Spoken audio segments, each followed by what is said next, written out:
Hello student, this is class 8th, chapter number 3rd, exercise, filling the blank. The activity of planting more and more trees known as afforestation. बोल रहा है कि जो activity है जिसमें हम ज्यादा से ज्यादा प्लांट को ग्रो करते हैं, ज्यादा से ज्यादा ट्री उसमें हम उगाते हैं, उस एक्टिविटी को बोलते हैं एफोरेस्टेशन. सेकंड है international day for biological diversity is observe in May 22. जो मई 22 मई होती है वो बायोलॉजिकल डाइवर्सिटी डे होता है. Next is blank was the first national park in India. Bharat का पहला नेशनल पार्क का नाम बताना है. The Jim Corbett national park. Fourth, recycling of news print save. जो न्यूज प्रिंट होती है, जो न्यूज़पेपर होते हैं, इनको रिसाइकिल करके हम काफी सारी लकड़ी को, जो हमारी वुड होती है, उसको सेव कर सकते हैं. Bandipur national park is located in. Bandipur national park कहाँ पर लोकेट करता है? कर्नाटक, जो कि साउथ इंडिया में है. There are term of chapter number 3rd. First, deforestation. जो वन की कटाई होती है, फॉरेस्ट की कटाई, उसको बोलते हैं deforestation. Cutting down a wide area of tree. बहुत बड़े एरिया में पेड़ पौधों की कटाई करना. Next, conservation. कंजर्वेशन होता है कि प्लांट को कटने से रोकना, उनको बढ़ावा देना, सुरक्षित करना, उसको बोलते हैं कंजर्वेशन. प्रोटेक्शन, प्रिजर्वेशन, मैनेजमेंट और restoration of wild life and the end of natural resource. जो वाइल्ड लाइफ है, जो हमारे वाइल्ड लाइफ होती है, जो वन के जीव जंतु होते हैं, प्लांट और एनिमल सभी, और जो नेचुरल रिसोर्स होते हैं, जो नेचर के रिसोर्स हैं, उनको प्रोटेक्ट करना, प्रिजर्व करना और मैनेज करना, उसको बोलते हैं conservation. Third is biodiversity. Biodiversity होता है the variety of life on earth. Life पर काफी प्रकार अर्थ पर काफी प्रकार की बहुत ही वैरायटी है लाइफ की, तो सभी को मिलाकर जो बनता है उसको बोलते हैं बायोडाइवर्सिटी.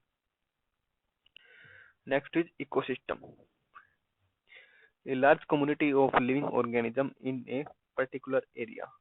इकोसिस्टम होता है लार्ज कम्युनिटी, एक बहुत बड़ी कम्युनिटी है जिसमें लिविंग और नॉन लिविंग दोनों ऑर्गेनिज्म होते हैं, उसको बोलते हैं ecosystem. Next is flora. Flora, plant life एक पर्टिकुलर रीजन पे और एक पर्टिकुलर टाइम पे होती है, उसको बोलते हैं फ्लोरा. फ्यूना. फ्यूना होती है एनिमल लाइफ, जो एक पर्टिकुलर रीजन की होती है. नेक्स्ट चीज है seventh, scrap paper. Scrap paper होता है जो रिसाइकलिंग करने के लिए सुटेबल होता है, जिसको हम रिसाइकिल कर सकते हैं, उसको बोलते हैं scrap paper. Now the question answer of chapter number 3rd. First, mention any 3 factor that have led to the indiscriminate cutting down of tree. देखो 3 फैक्टर बताने हैं जिससे हम प्लांट की कटिंग को इनडिस्क्रिमिनेट कर सकते हैं. People cut the tree indiscriminately to use the land for some purpose for fuel. देखो जो हम पीपल है, मनुष्य है, वो प्लांट को कट क्यों करते हैं? कि उनको जो प्लांट है कट करने से वहां से लकड़ी मिलती है, या फिर कुछ जगह मिलेगी, उस जगह का वो यूज कर लेंगे, फ्यूल मिलता है वहां से, फर्नीचर मिलता है, रेलवे ट्रैक मिलता है, मेडिसिन मिलती है, ये सब मिलता है. Question 2, what are the type of outcome of the deforestation. Deforestation, plant की वन की कटाई करने से क्या क्या आउटकम निकलती है? क्या आउटकम निकलेगी? देखो पहला है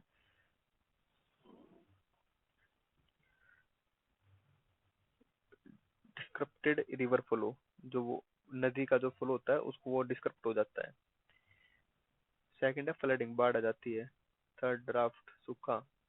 वाइल्ड लाइफ एक्सटिंक्शन, जो हमारे एनिमल्स है, जो वन में रहने वाले वन्य प्राणी होते हैं, वे एक्सटिंक्ट हो जाते हैं, लुप्त हो जाते हैं. डिस्प्लेसमेंट ऑफ फॉरेस्ट ड्वेलर्स, कि जो फॉरेस्ट होते हैं, वन होते हैं, वे धीरे धीरे खत्म हो जाते हैं, डिस्प्लेस हो जाते हैं. जो फॉरेस्ट प्रोडक्ट है, वन से मिलने वाले जो प्रोडक्ट है, उत्पादक है, उनकी सैक्रिटी, उनकी कमी आने लग जाती है. क्लाइमेट चेंज, हमारा जो जलवायु है, वातावरण है, कि वर्षा समय पर ना आना, ये सब क्लाइमेट, गर्मी ज्यादा होना, सर्दी ज्यादा होना, ज्यादा हो जाना, ये सब चेंज होते हैं. नाइन्थ है डेजर्टिफिकेशन. जो मिट्टी है वहां पर डेजर्टिफिकेशन, मरुस्थलीकरण होने लगता है. लास्ट पॉइंट है ओजोन डिप्लेक्शन, कि जो प्लांट अगर वहां पर हम काट देते हैं, तो प्लांट क्या करते हैं कि एनवायरनमेंट में कार्बन डाइऑक्साइड को कम करते हैं, उनको कार्बन डाइऑक्साइड गैस का बैलेंस बना के रखते हैं।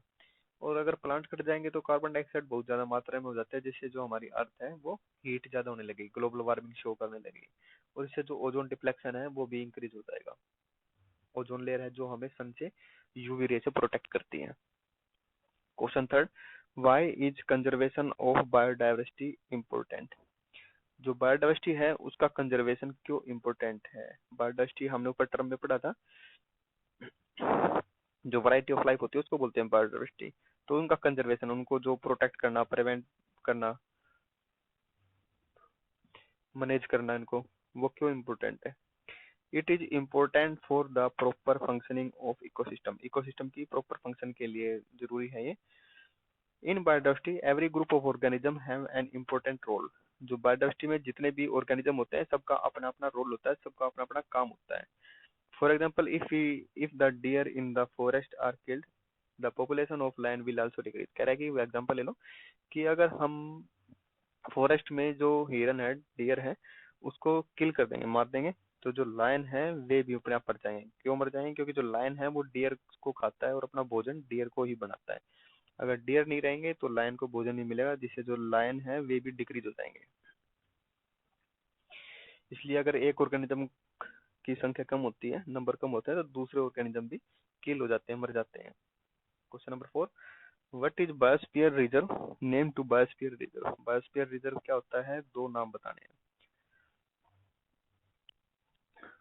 क्या होता है biosphere? International conservation designation given by UNESCO. UNESCO के द्वारा एक कंजर्वेशन बनाया गया है। Biosphere reserve like Nilgiri, example बता रखे हैं, Nilgiri biosphere reserve and Nanda Devi biosphere reserve, ये इंडिया के दोनों। Question number 5, what is red data book? It is a state document established from documenting rare and endangered species of animal। देखो, जो ये document है एक तरह का, जिसमें हमारे पास लिस्ट होती है,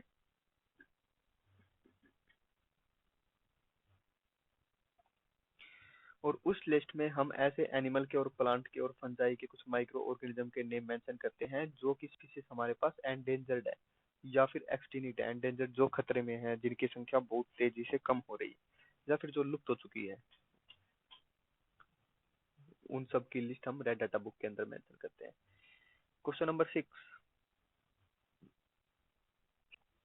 Y is it important to protect forest? Forest को बचा कर रखना, प्रोटेक्ट करना क्यों जरूरी होता है?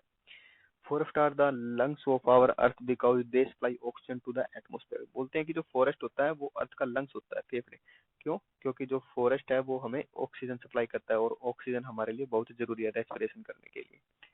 They protect the land from erosion. Forest land को, मृदा अपरदन को रोकता है। They provide habitat and food for animal. अब कह रहा है कि जो फॉरेस्ट है वो हैबिटेट प्रोवाइड करता है। हैबिटेट होता है होम, बहुत सारे एनिमल्स का, बहुत सारे प्लांट का होम होता है फॉरेस्ट। और फूड, फूड भी मिलता है फॉरेस्ट से, तो इसलिए फॉरेस्ट को प्रोटेक्ट करना आवश्यक है। They provide good such as timber, food, fuel and bio product. कह रहे हैं कि फॉरेस्ट से हमें काफी सारे प्रोडक्ट मिलते हैं, जैसे कि टिम्बर लकड़ी मिलती है, फूड खाना मिलता है, फ्यूल ऊर्जा का स्रोत है, और बायो प्रोडक्ट, इसलिए फॉरेस्ट को प्रोटेक्ट करना आवश्यक है। Question number 7, what are the global consequence of deforestation?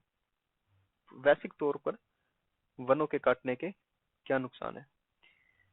पहला है क्लाइमेट चेंज, की जलवायु परिवर्तन होना। Climate belt are being felt all over the world due to deforestation. Deforestation के कारण हमारी जो क्लाइमेट है, वो जलवायु है, वो परिवर्तित हो रहा है, चेंज हो रहा है। डेजर्टिफिकेशन, डेजर्टिफिकेशन मरुस्थलीकरण, मरुस्थल का बन जाना, कि जहाँ पर डिफोरेस्टेशन होता है तो जो सोयल होती है, soil led to soil erosion and become less fertile.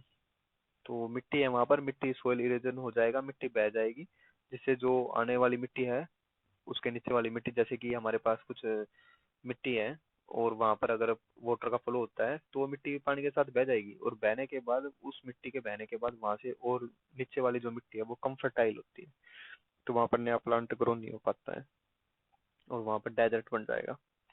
Third है ओजोन डिप्लोक्शन। हमारी जो अर्थ है, अर्थ की जो ओजोन लेयर है वो डिप्लेक्ट होती है।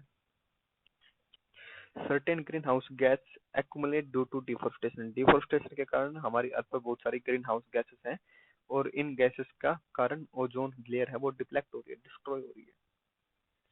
Next question, how does red data book help a person who want to protect animal in a forest.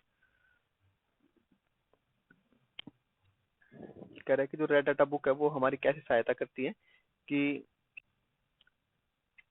हमें किस एनिमल को फॉरेस्ट के अंदर प्रोटेक्ट करना है।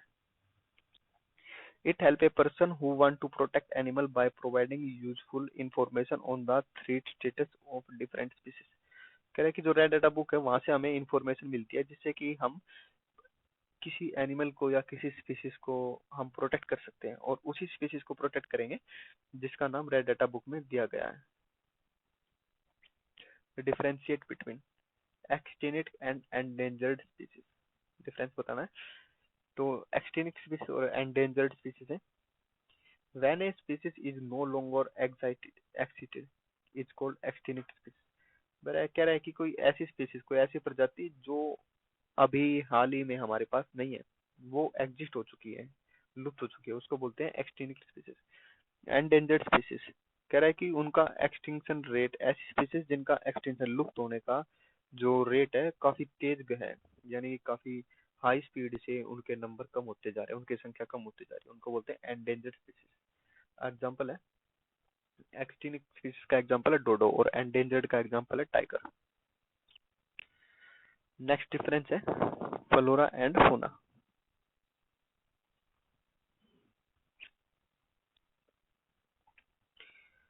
Flora, flora refer to all plant life of any particular region और time. देखो flora आता है, उसको फ्लोरा का मतलब होता है कि प्लांट, प्लांट लाइफ किसी पर्टिकुलर रीजन में और किसी पर्टिकुलर टाइम पर, उसको बोलते हैं फ्लोरा।